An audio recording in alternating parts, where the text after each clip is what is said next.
हे भैया हे बड़ी गजब मालवा हो देखत है बैठी है बड़ी गजब के मालवा का बताई भैया हम। कहाँ हो भैया कहाँ खड़ी हुआ हो भैया।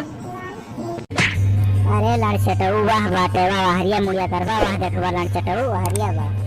हाँ भैया बड़ी संत मालवा हो गजब के मालवा तुम्हारे लायक बात ठिकोजा का है भैया ठिकवा जाओ। भाई वक्त देखे हमार खड़ा हो जात यार का बताई यार। इका कहते भैया इका का खड़ा हो यार बताओ अंडे बन के जाते का खड़ा हो रहा बताओ। बकचोदे के झांट है सारे रहुआ खड़ा हो जाता पूरे दहिया का रहुआ समझा। ई कहा देहात में देर से हम तो जाने कुछ हो रहे हम समझ ही ना पाए। तू सारे है लड़चटा झाटिया तू सारे पता बगाजर मुरई के कहा थे तुझे सारे कोनो बातें ना बता लाएगा भगल भाग नहीं भाग। गाजर मुरई हमारे खेत में बोआ जात हुए हम जाने तो भैया और कुछ जाने तो ना है। भाग लिया तुम्हें बकचोदे के झांट है भाग लिया दिखाया ना पड़ा भाग यहाँ से भाग जल्दी भाग।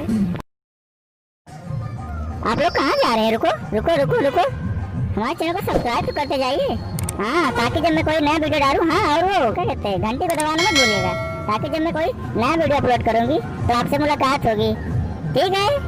हाँ और कमेंट करके जरूर हमको बताना कि वीडियो कैसी लगी। बाय।